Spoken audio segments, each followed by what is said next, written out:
There comes a point where the prayer just doesn't come out. You sit down, close your eyes, and nothing is there. No words, no tears. Just that quiet, heavy feeling that you can't explain to anyone who hasn't felt it. If that's where you are right now, you're in the right place. You don't have to bring anything to this, no energy, no faith that feels strong, no words that sound right. You can come exactly as you are. Empty, tired, done. I remember a morning, sitting at the kitchen table, coffee going cold in my hands, thinking, I don't even know what to ask for anymore. I had given everything, and I had nothing left. What I didn't know then, what I want us to look at together today, is what happens when you finally stop trying to give. Stay with me. I want to take you back to a specific period of my life. I was in my late 30s, working more than I should have been, sleeping less than I needed, and carrying, quietly, without telling anyone, a weight I didn't have a name for yet. It wasn't a crisis. There was no single moment where everything fell apart. It was more like a slow leak. Every day I woke up, handled what needed handling, gave what needed giving.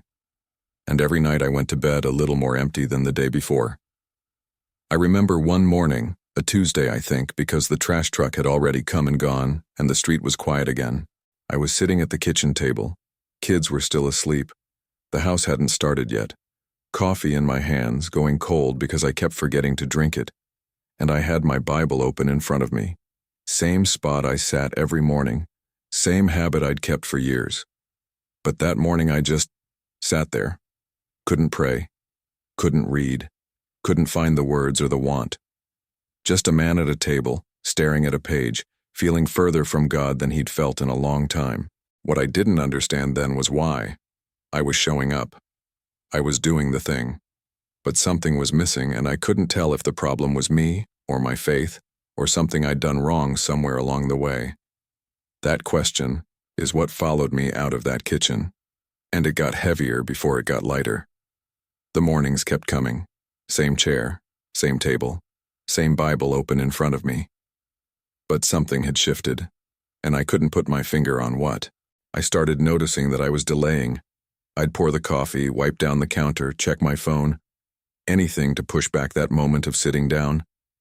And when I finally sat, I'd stare at the page and feel nothing move in me. Not resistance, not doubt, just flat. The prayers that used to come naturally started taking effort, and then they started taking more effort than I had. I'd close my eyes and try to find the words, and there'd just be this interior quiet that didn't feel like peace. It felt like absence. I remember one night, lying in bed, house completely still, and I had a thought I didn't want to have. What if I've given so much for so long that I've lost the ability to receive anything? Not a theological question. Just a man in the dark wondering if something in him had gone permanently numb. I didn't tell anyone, not because I didn't trust the people around me, but because I didn't have language for it yet. How do you say, I've been praying for years and I can't feel it anymore, and I'm not sure if the problem is God or me or something I broke somewhere along the way? So I kept the chair, kept the habit, kept showing up to something that felt increasingly hollow. And one morning, I didn't open the Bible at all. I just sat there, hands around the mug, looking out the window at nothing in particular. That was the morning things started to move, though not in any direction I would have predicted. Looking back at that period now, I can see something I couldn't see when I was inside it. I thought showing up was the problem. I thought if I could just find the right words, the right posture, the right amount of faith, something would unlock. That the distance I was feeling was a door, and I just hadn't found the right key yet. But that wasn't it. What I've come to understand is this. I wasn't failing to pray. I was failing to be honest while I prayed. Every morning I sat down and tried to bring something worthy, something coherent, something that sounded like faith. And without realizing it, I was performing, even alone, even with no one watching. I was performing, trying to give God a version of myself that felt acceptable, and the version that actually needed him, the tired one, the empty one, the one who didn't have words. That version kept waiting outside. There's a moment in 1 Kings 19 that I've come back to many times since then.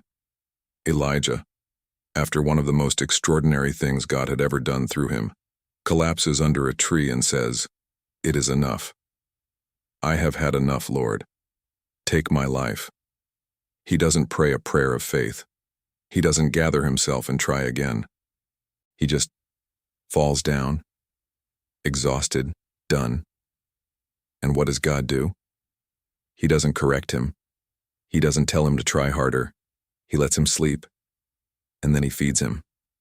And then he lets him sleep again. The first response God has to a man who has nothing left is not a lesson. It's rest.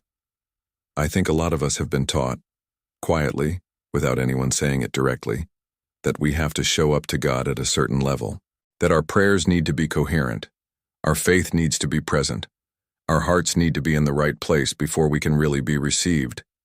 And when we can't get there, we sit in the chair and go through the motions, or we stop sitting in the chair altogether.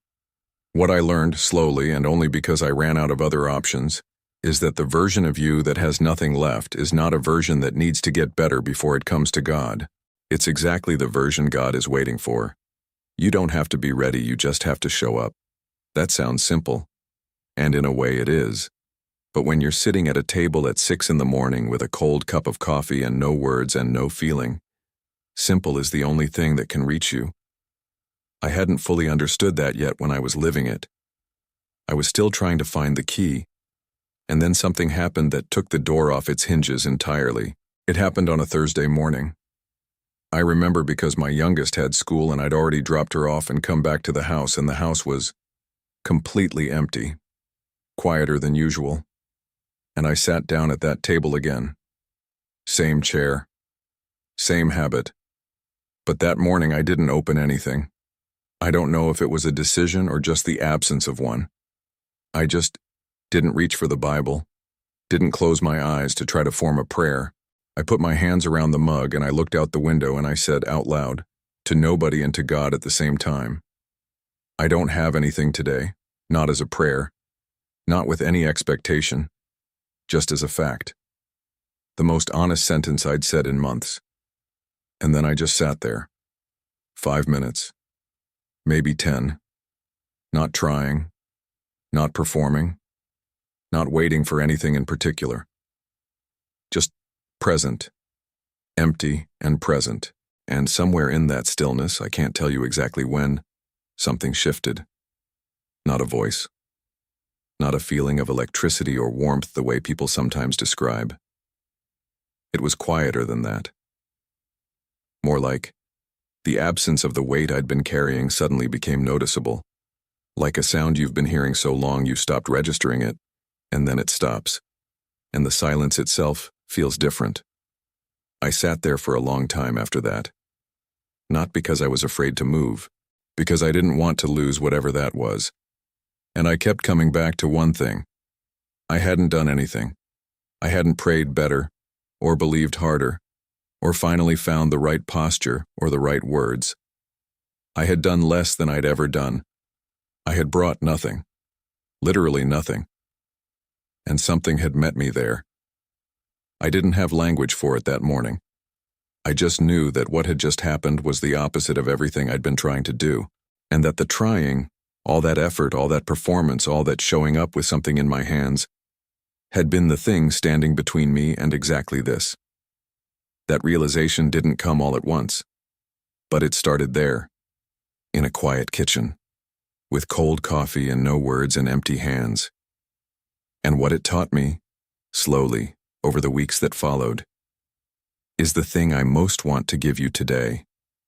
Here's what I've come to understand about that morning. I had spent months trying to give God something. Every time I sat down, I was bringing an offering, effort, words, attention, discipline. And without realizing it, I had turned prayer into a kind of transaction. I show up with something. God responds. That was the logic underneath everything I was doing. And when I had nothing to bring, the transaction broke down. So I assumed the connection had broken down. But that Thursday morning taught me something I hadn't been able to learn any other way. God was never waiting for my offering. He was waiting for me. There's a line in 1 Peter, "Cast all your anxiety on him because he cares for you." I had read that verse more times than I can count. I had said it out loud. I had written it down. But I had always understood it as instruction. Something to do, a technique for managing anxiety through prayer. What I hadn't understood was the second half. Because he cares for you. Not because you prayed correctly, not because you brought enough faith, because he cares. Present tense, unconditional, before you do anything. The casting isn't what creates the care. The care already exists. The casting is just letting yourself receive it. And that changes everything about what prayer is. Prayer isn't a performance that earns God's attention. It's not a delivery system for getting things from God. It's the act of stopping the performance long enough to remember that you are already held. What I was doing every morning, showing up with something in my hands, trying to make the transaction work, was actually making it harder to receive what was already there. I was so focused on giving that I never stopped to receive. The moment I sat down with nothing, no words, no effort, no agenda, was the first moment in months I was actually available, not performing, not trying, just present. And presence, I've learned, is the whole thing. It's not the preparation for prayer. It's not the prerequisite, it is the prayer. Empty hands aren't a problem to be solved before you come to God. They're the posture God has been waiting for. That was the thing I needed the hardest season of my life to teach me. And once I understood it, really understood it, not just as an idea but as something I had felt in my body in a quiet kitchen, I couldn't go back to the way I had been doing things. The rebuilding started from there, and it looked nothing like what I expected. But before I get into that, I want to pause for just a moment. The first thing I changed was the expectation, not the habit. I kept the chair, kept the morning, kept showing up. But I stopped showing up to produce something. I started showing up just to be there. That sounds like a small shift. It wasn't. The first few mornings after that Thursday, I sat down and I gave myself permission to bring nothing. No agenda. No list of requests. No attempt to feel something I wasn't feeling. I'd put my hands around the mug, coffee actually warm this time, and I'd just say, "I'm here. That's all I have today. I'm here." Some mornings that was the entire prayer. 2 sentences. And I'd sit in the quiet for a few minutes and then get up and start the day. It felt insufficient. Everything in me said it wasn't enough. But I kept doing it. After about a week of that, something small started to come back. Not dramatic. Not a flood of feeling or a sudden clarity. More like the difference between a room that's completely dark and a room where your eyes have adjusted. Nothing changed, but I could start to see. I started adding things back slowly. Not because I felt ready, but because the pressure to perform was gone, and without that pressure I was actually curious again. I'd read a few verses and sit with them instead of trying to extract meaning. I'd pray short and specific.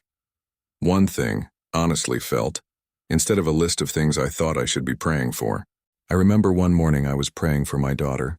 She was going through something hard at school, nothing serious, but it was weighing on her. And I noticed I was actually present for it. Not going through emotion, actually there, actually asking, actually meaning it. That was the moment I knew something had shifted for real. But I want to be honest about what the rebuilding was not. It wasn't linear. There were mornings I sat down and felt nothing again and had to choose to stay anyway. There were days when the old pattern pulled, the urge to perform, to make the prayer sound right, to feel like I was doing it correctly. I'd catch myself mid-sentence constructing something impressive for an audience of one. And I'd stop, put it down, start again from nothing. The difference was that now I knew what nothing was for. It wasn't failure. It was the door. Slowly, over weeks, not days, the practice became something I recognized again. Not the same as before. Different. Quieter. More honest. Less about what I could bring and more about what I was willing to receive. And it was somewhere in the middle of that rebuilding that I learned the last thing. The one I almost didn't include today because it's not the kind of thing people want to hear, but I think it might be the most important of the 3. Here's the part I almost didn't include today. Because it doesn't fit the way these stories are usually told. The way it usually goes is, there's a struggle, there's a turning point, and then things get better. And that's true. Things did get better. But that's not the whole story. About 6 weeks into the rebuilding, when I had found some rhythm again, when the mornings were starting to feel like something real, I had one of the worst weeks I'd had in years. Not because anything dramatic happened, just life. A difficult situation at work that didn't resolve. A conversation with someone I loved that went badly. 3 nights of poor sleep in a row, and suddenly the chair felt impossible again. The words stopped coming. The stillness that had felt like presence started feeling like absence. And I remember sitting there one morning thinking, I thought I was past this. That thought, I thought I was past this, is the thing I want to talk about. Because I've heard it from so many people since then, in different forms, and I think it's one of the most dangerous things we believe about spiritual recovery. We expect it to be linear. We expect that once you've had the breakthrough, once you've found the posture, once you've learned the lesson, you've earned a kind of permanent progress, that the hard mornings are behind you. They're not. What nobody tells you about rebuilding your spiritual life or rebuilding anything real is that regression is part of the process, not a sign that it's not working, not evidence that you did something wrong, not proof that the breakthrough wasn't real. It's just how it works. The weeks after a turning point are often some of the most vulnerable, because you have enough hope to feel loss again. Before the breakthrough, you were numb. After it, you're awake. And being awake means you can feel the hard days more acutely than before. I stayed in that difficult week longer than I wanted to. And what got me through it wasn't a new insight. It wasn't a better prayer technique. It was just the decision to go back to what I knew. Empty hands. Short prayer. I'm here. That's all I have today. Not because I felt it, because I knew it was true even when I didn't feel it. That's the thing nobody shows you in the testimony, the part between the breakthrough and the settled place. The weeks where you're applying what you learned and it's still hard. The mornings where you have to choose the posture without the feeling backing it up. That gap is real, and it's longer than anyone admits. For me, it was months, not weeks, before the new way of praying felt genuinely natural. Before the empty hands posture stopped feeling like defeat and started feeling like home. And if I had expected it to happen faster, if someone had let me believe that the breakthrough was the end of the difficulty, rather than the beginning of a different kind of difficulty, I think I would have given up somewhere in that gap. So if you're in that gap right now, if you've had a moment of clarity, a morning where something shifted, and then a week later you're back in the hard place wondering what went wrong, I want you to hear this clearly. Nothing went wrong. You're in the part of the process that doesn't get talked about, and the fact that you're still showing up means the process is working. Knowing that the non-linear part is normal and necessary, let me tell you how this story eventually settled. That season of my life eventually settled. Not all at once. Not on a specific day I can point to. More like one morning I sat down at that table and realized the chair didn't feel like a test anymore. It just felt like where I went in the morning. The habit had become something else, something quieter and more solid than it had ever been before. The exhaustion didn't disappear. I want to be honest about that. Life didn't get simpler. The demands didn't go away. There were still hard weeks, still seasons where the weight came back and the words dried up again. That still happens sometimes, even now. But something fundamental had changed in how I related to all of it. Before that season, my faith was something I maintained, something I kept in good condition through effort and discipline. And when the effort failed, when I was too tired to maintain it, I felt like I was losing something. After that season, my faith became something I returned to. Not something to maintain, but something to come back to. And you can come back to something even when you're empty, especially when you're empty. I remember sitting at that same kitchen table about a year after that Thursday morning. Same chair. Coffee actually warm this time. And I had that specific feeling of being able to see the distance between where I was and where I had been. The man who sat in that chair a year earlier didn't know how to come to God with nothing. He thought nothing was the problem. The man sitting there now knew that nothing was the door. That shift, just that, changed everything about how I pray, how I handle hard seasons, how I think about what faith actually is. Not a feeling you maintain, not a performance you sustain, a relationship you return to, every day, with whatever you have. Some days that's a lot. Most days it's less than I'd like. And some days it's just 2 sentences and a cup of coffee going warm in my hands.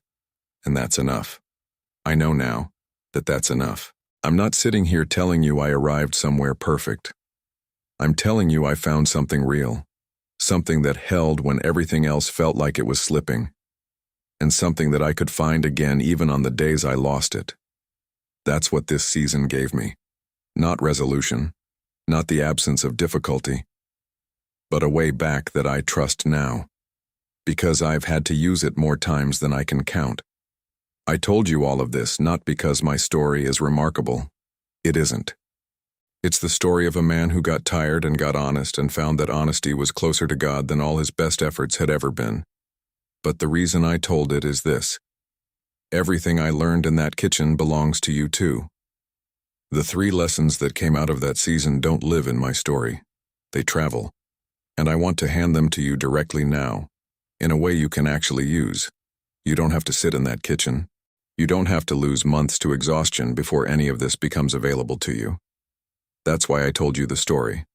So let me give you the 3 things directly, not as my lessons anymore, but as yours. The first one is this. Come as you are, not as you think you should be.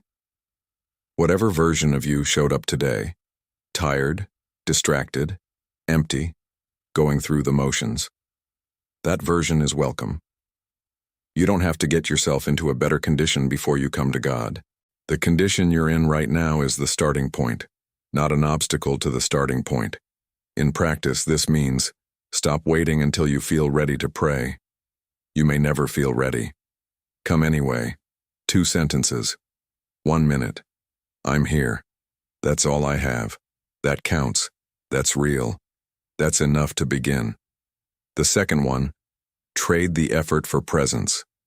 Most of us were taught, quietly, without anyone saying it directly, that prayer is something we do, something we produce, and when we can't produce it well, we feel like we've failed. What I want you to take from this is a different posture entirely. Prayer isn't a performance, it's a return. You're not building something when you pray, you're coming back to someone who has been there the whole time. In practice, next time you sit down to pray and nothing comes, don't try harder, try less. Put down the agenda. Sit in the quiet. Let presence be the prayer. It's enough. Actually, it might be everything. The third one, and this is the one I most want you to hold on to, is this.